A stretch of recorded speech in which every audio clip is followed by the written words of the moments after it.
You see, Tuki was a different project also for me because the format was totally different. Yeah. The target audience, first of all, is Gen Z. Yeah. If you look at the way Gen Zs consume information, it's totally different from how the rest of, Others. and I'll be specific to, in our case, Mm. while we were discussing on how we're going to go about it, we were not we very sparingly used mood scores. Like, okay, now here there's a sad part. Now, Robbie is leaving, Omabe. he's leaving this guy. Yeah. So people would expect that when they're having that breakup session of theirs, people expect us to have a sad music at that part. But as opposed to that, we did not put a sad score at that part. Why? Once you put a sad score, for example, in that part, you're already taking a side. Yeah. So I'm kind of leaning to one of the parties. Like, I'm sympathizing the composer. I'm leading the audience to sympathize with the guy. Yes, with the guy. Yeah.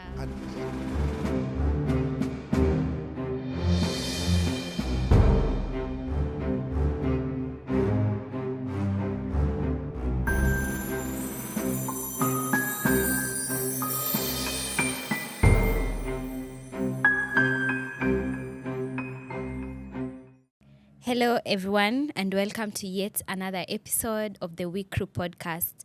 I'm your host, Noela Toyoa, and today we are going to dive deep into a very interesting conversation that is about sounds. When we look at our movies, when we look at the short films that Kenyans are really working hard with, there are different ways we relate to music and the sound in it. And I don't know if you relate with that, but I mean, there's an aura that comes with it. And today we are going to talk about that. I have our amazing guest that I would really love him to introduce himself. He has been generous enough to accept my request and come. And he's done amazing films like Tuki. He has done Kina. And today we are really happy to have him on set. I would love you to introduce yourself. Karibu sana. Well, thank you very much, Noela, for having me here. Yes.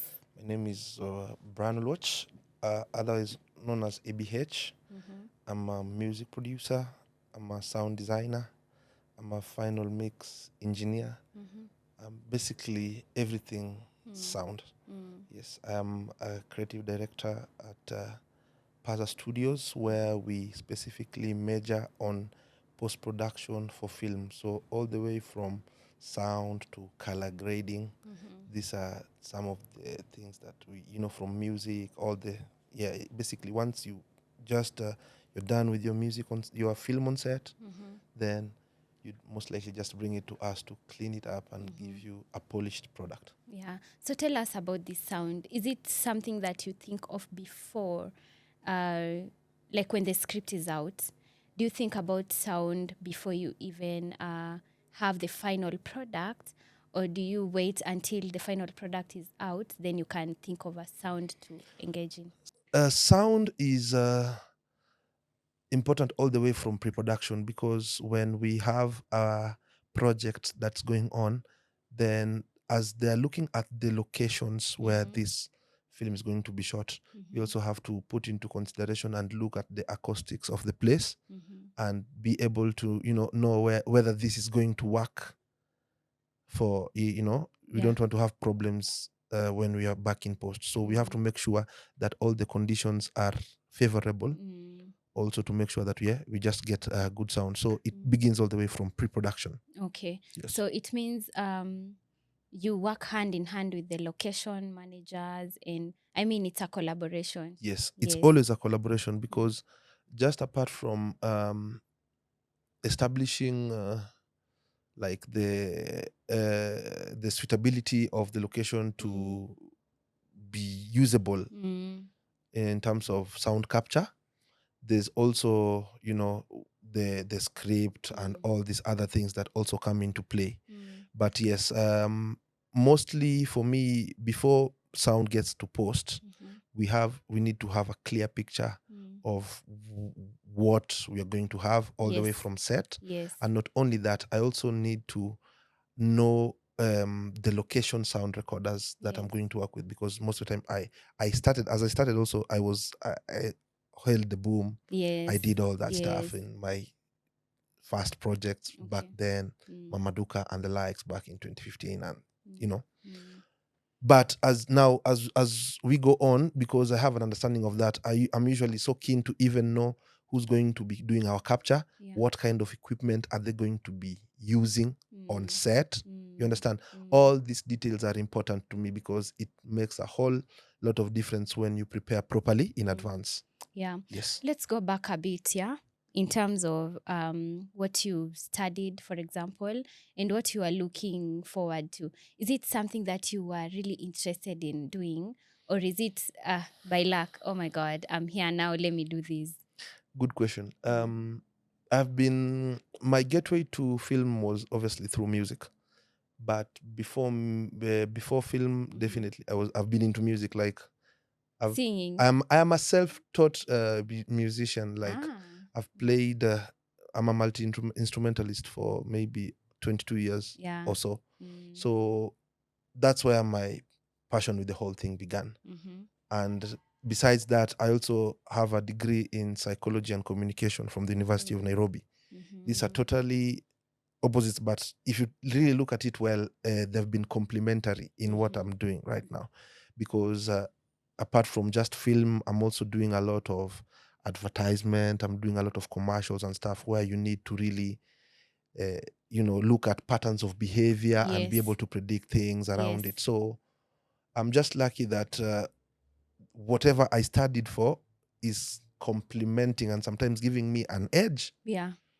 in delivering my work. But yes, sound has been a passion that I've had Yeah. for as long as I know. Yeah. Yes. Because I look at it as your latest Tuki. Yes. Most of us are watching. We love it. If you're not watching, please go and watch Tuki. So Tuki Anza, Tuki Songa, Tuki Unaelewa? Yes. So I really loved it. I mean, the first episode, when you're watching it, there's that music that is just, captures you, you know?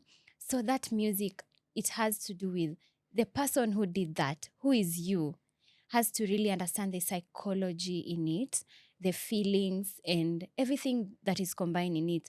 And I just loved how it came out. And to understand, is it something that you have when you're creating that music? Is it something that you have gone through and you relate to it, or is it that you're just a creative and you feel like that sound works there, or is it about the space that those people are in, the location, maybe kama ni Homa Bay? Is it Homa Bay? Yeah, Migori. Migori. Yeah, Migori is Yes, the setting where it all begins. Migori. Yes. So how do you come about with such a sound? Tuki is a very interesting project. I'm glad to be part of the project. It's edutainment. The purpose of the project, first of all, is edutainment to, help us have a little bit more education, like sexual education, and figure stuff out. So there are usually many different ways of how to go about a project. We can't say that there's usually one formula of going about it, but I was very lucky and fortunate on this specific project. Before doing the project Tuki, I had done an album with a company called Mama Dance. It's from South Africa. So as a composer, I usually like make music that anybody can go ahead and just use on their productions. Yeah. And coincidentally, like 3 months before the project Tuki, I had just worked on an album that I created East African bangers. So that was the brief I had from the client. Nice. So I just randomly went, and because of my influences, I will just go like, I'm Luo, so because of my influences, I would maybe just go and make a Kapuka track and make sure I have an Orutu in there to make sure that, I resonate to the what's happening in East Africa right now. It blends, And yeah. yes, and also modern, something like it was just purely coincidental because if you look at the target audience for Tuki, it's basically Gen Zs. Yes. You understand? Yes. And it happens that the brief that was being given on the other end from Mama Dance was also like just for music that's happening right now. Yes. And something that people will relate to it as East African. Yes. So when you look at other projects, it will be like, for example, as opposed to other projects I've done like Shanga, like Salem, like Kina, those are telenovelas. So when you look at the format for telenovelas, we are usually very intense on emotion and things like that. When there's sadness, we will make sure we are sad. We make sure you we bleed. Cry. Even we can cry. Yes. Yeah. But you see, Tuki was a different project also for me because the format was totally different. Yeah. The target audience, first of all, is Gen Z. Yeah. If you look at the way Gen Zs consume information, it's totally different from how the rest of others. And I'll be specific to in our case, while we were discussing on how we are going to go about it, we very sparingly used mood scores. Like, okay, now here there's a sad part. Now Robbie is leaving. He's leaving this guy. Yeah. So people will expect that when they're having that breakup session of theirs, people expect us to have a sad music at that part. But as opposed to that, we did not put a sad score at that part. Why? Once you put a sad score, for example, in that part, you're already taking a side. Yeah. So I'm kind of leaning to one of the parties. Like, I'm sympathizing the composer. I'm leading the audience to sympathize with the guy. Yes, with the guy. Yeah. And yet but maybe Ruby is also doing a good thing. There are things that Robbie is doing along the way that are also pertinent, and we cannot ignore that. So for such purposes, I'm not going to put a mood score. In real life, how it happens, when you're having a disagreement between me and you, we are going to talk it through. Yes. And we are not going to have a score or bed underneath that is going to bring out the emotion. So how Gen Zs consume information is, don't decide for them. Let them have the liberty to make the choice. So you see, this is a totally different approach compared to how I'll go through a telenovela or something of the sort. So this was a very good project because I loved it. The time and the timeline has been quite, it is what it is. Yes. And I'm very glad that apart from doing, you guys are watching TV, the TV shows right now. We also have radio shows for the same show that have been being recorded at my studio, at PAZA Studios. Yeah. So just the same way we have the TV show, we also have the totally different cast, but an audio version of the same show. This ensures that it reaches as much people as possible. And also, I feel I'm very keen on that because it gives also people with disabilities, like blind people, a very realistic perspective of everything that's happening. Because you see, the audiences will just have, like the cast, when they're recording the radio shows, they'll have a mic. It's a dialogue between 2 or 3 people. Each and every person has their mic, but it is my responsibility to put the setting. These guys are in the streets, are in town. So I have to make sure that, beba, we have that. We have cars passing. We know the streets of Nairobi. We have to have cars and sounds and music and all that. So we have to usually sound design the perspective and make sure everything still gets on. It looks live, yes. So Tuki is a very good project that I'm proud to be part of. To in this journey of sensitization and making everyone feel good. And yes, it's just been different and amazing. And I love the fact that it's telling a story that is what is in film as well, what is in creating, acting. You see, so it's just about go for it. That's why I really liked we can talk about Tuki again and again here, because when I look at the sound, when I look at how it has been created, it is amazing. And if it is you who did it, I mean, I'm just humbled to Thank you be very here much. with you. Thank you very So much. yeah, I would want to know, like, in those projects that you've done, Yes. what has been your best project? What do you think really stood out for you? And when you look at it as you've been transitioning, what changes have come up that you feel like anyone who's doing sound and anyone who wants to pursue sound can adjust to it as fast as they can? Amazing. So all these are my babies. It's really, really hard to pick one over the other because all the stories that we have usually touch on different parts. So for us, usually, you can, like at the studio, I don't work alone. I have a team. Yeah. So we can be doing several shows at the same time. And we have to deeply immerse into the world of every show. So for us, it's usually like every new day is a new challenge. I don't know what's coming from that side. Okay, we have the scripts definitely and all that, but usually until we have the footage also, it's when you're now going to now see how do I go about it. Yes, how do I support this story? How do I bring out the best, what is being looked for from this story? So every project is just unique. It will be so hard for me to pinpoint one, but it's also it's also good to note, like, I love Shanga as well, what I'm working on right now. Shanga is an amazing story. I love it that it's and it's very original, it's very authentic, like the setting and the world we are in. Yes. So this gives me the opportunity to express and display Kenya. Yes. I have not only from a musical point, but also the landscapes. Once we are at the villages and we like at the Lemurat shop somewhere there, you're always going to hear there's some cows somewhere outside there. There's some donkeys buzzing. So most people usually don't know that when we are on set, it's usually just the dialogue, like me and you here. That's the only thing that is being captured. Everything else we usually add. You have to create it. Yes, if it's during the day, then definitely if you're in a city or in town somewhere, some vehicles are passing, we are going to have to add that sound.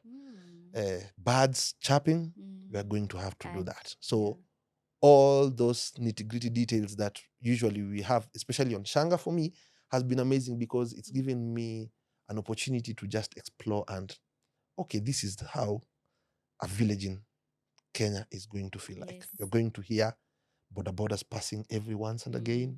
You're going to, it's a marketplace. You're going to have women talking, conversing, people buying and selling. So all these things are the things that subconsciously you guys don't realize, but these are the things that give now the scene life. Yes. And this year. So the story on Shanga is also quite amazing. Amazing, yeah.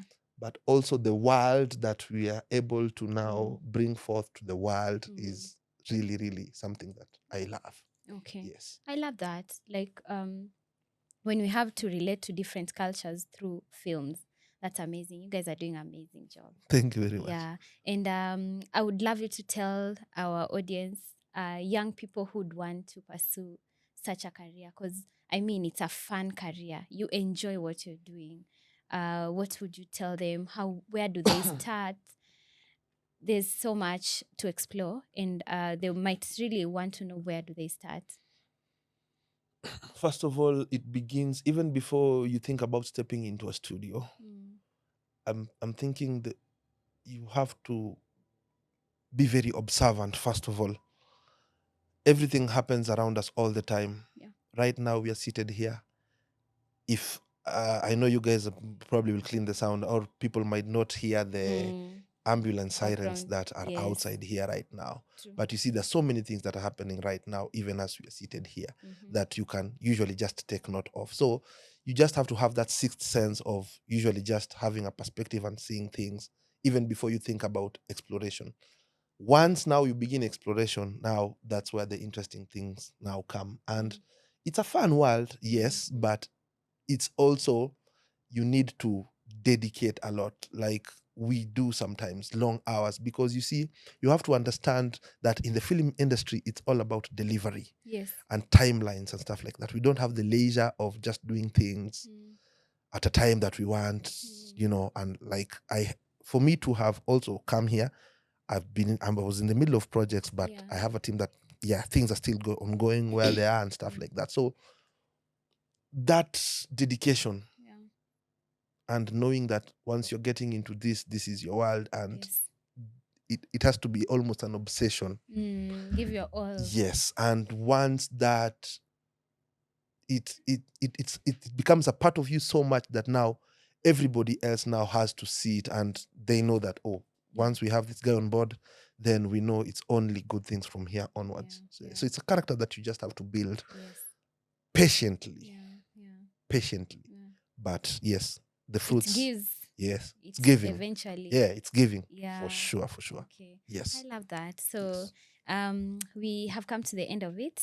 I will actually plan a date, come to your studio. Yes, you're very welcome. Because I would want to show guys what really happens. Yes. Yeah. Yes. So maybe you can invite me when you're editing another episode. Yes. So we go through it, like how you think about the idea, how you think about how to Yes, a breakdown of a couple of scenes and stuff like that. Yeah. Would be nice. I'll be very glad to share what happens from that side with you guys. And also thank you for giving us this opportunity, and also, just making sure that whatever we do is recognized and seen out there. And yes, people need to know. And we need more people on this side, because the opportunities are there. There are a lot of people who are pursuing this, but you have to be so good, and you have to understand the technical details that go with it, because apart from it being a creative venture, it's also a very technical venture, because the engineering is details, it is calibration, it is measurement, it's all those things that sometimes people don't want to go through, but these are the things that really help in putting the story together. Yes. And I mean, 5 years ago, the film industry wasn't like now.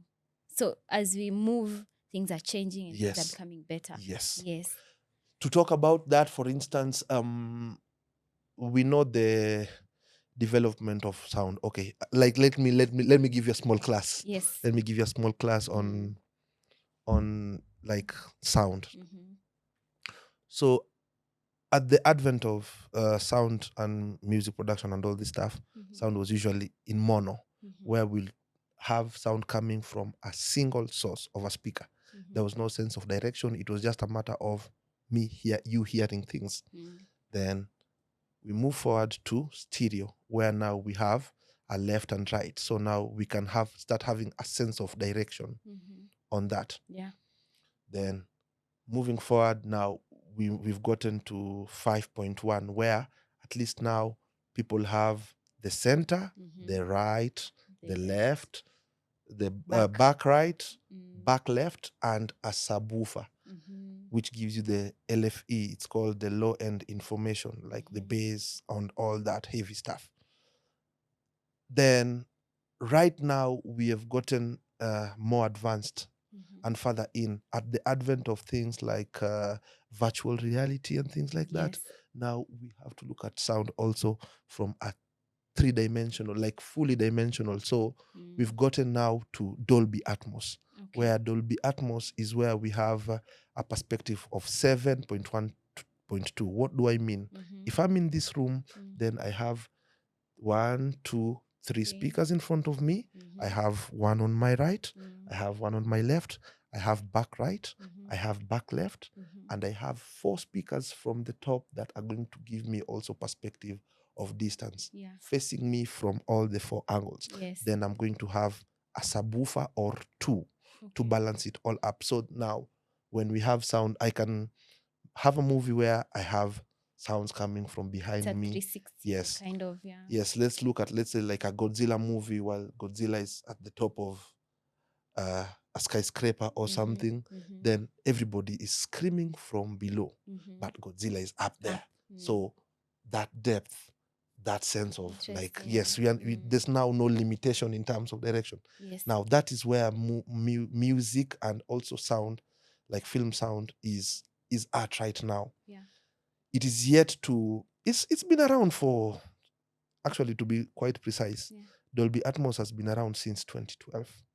But you see, it's also technology that pole pole too. Yeah. Yeah, it's pole pole too Yeah. as we proceed. So that's the next frontier on sound. I'd really be happy to be a pioneer of this. I'm working really hard to make sure that at PAZA Studios we have a setup that can be Yeah. able to, Yeah. not only supply clients, but I also come from a history of teaching, by the way. Okay. Yeah. Mm. Maybe how many years ago? Okay. Immediately after finishing my high school, Okay. I finished my high school maybe in 2016. No, 2006. Okay. 2006. Ah, Yes, nice. 2006. Okay. And Yeah. a year later, I was already teaching. I was a tutor at Shangtao Media Arts College, teaching music production, Okay. sound engineering, and all matters sound. So Mm. I also come from a background of sharing information and teaching. Like pedagogy is something that I'm a part of. So yes, I would love to have these facilities here and also make sure that everybody around and the industry be able to understand and benefit You're right. and advance in technology. You see, the difference with technology is sometimes you don't know when you are left behind. For sure. You never know when you're left Never behind. know. So You have to keep up. yes, Yeah. yes. So that's a bit of some of the things that are happening right Sound now. is a whole, I mean, it's a whole kind of topic Yes. that we can't finish today. So we should do this more and more. I Yes. mean, I will be putting, this is a platform for you guys, the crew. Yes. There's so much when things are becoming better, when things are changing. Can we just be aware? Yes. Yes. Yes. And learn and also catch up. Those who want to start as early as they can. Yes. Sooner Yeah, the so better. Mapema and your the best. sooner the better. Because now things are changing and becoming bigger. Yes. Yeah. Yeah. So I'm really excited for this space because I can't wait to have so much information share to people. This is a space that we lacked. Now we have it. Yes. Yes. Totally. So it is a home for all of us to enjoy sharing information. Thank you very much for having us. Thank you so much for passing by. Asante. I've changed my mind so many times. Oh, can you come yesterday? Oh, can you come today? But we are here. Yeah. So thank you so much for showing up, and we hope to have you more and more, and even your team. Yes, for sure. By the way, Yeah. there's a lot more in sound actually. Like we have the sound design where, as we've said, it's filling in those things that are not captured other than dialogue on a production. Yes. Then we have the composition where Yeah. we have to match the moods and all that. Then we have the mixing. It's called restoration. Yeah. Sometimes for a reason or the other you might have very poorly recorded sound, but we usually have to find a way to blend, to make it work. So yes, there's so much to cover, and we'll be honored to come through again and share whatever information that we need to share out there. Asante sana. Before we finish, I would love you to share with us your pages and where we can find you, definitely. And if someone would really want to contact your company in one or another, how do they get you? Yeah, so on our social media, on the social, all the social medias, you just look for PAZA Studios. PAZA Studios is just when you look at PAZA Studios on Instagram, you're going to find us. You look at PAZA Studios on Facebook, you'll find us, and also on TikTok. Then we also have our website, which is www.pazastudios.com, where you can get to also communicate and talk to us. Yes, and also on our socials, you can always get our contacts there to reach out and explore a little bit more on whatever we do. We're always available, by the way. Okay, thank you. Yeah. Thank you guys for staying tuned in this session, and hope for more and better. I'm your host, Noela Toyo, and don't forget to like, subscribe, and follow us on our YouTube, Instagram, and all the other pages that we've noted there. Have a great time. Bye.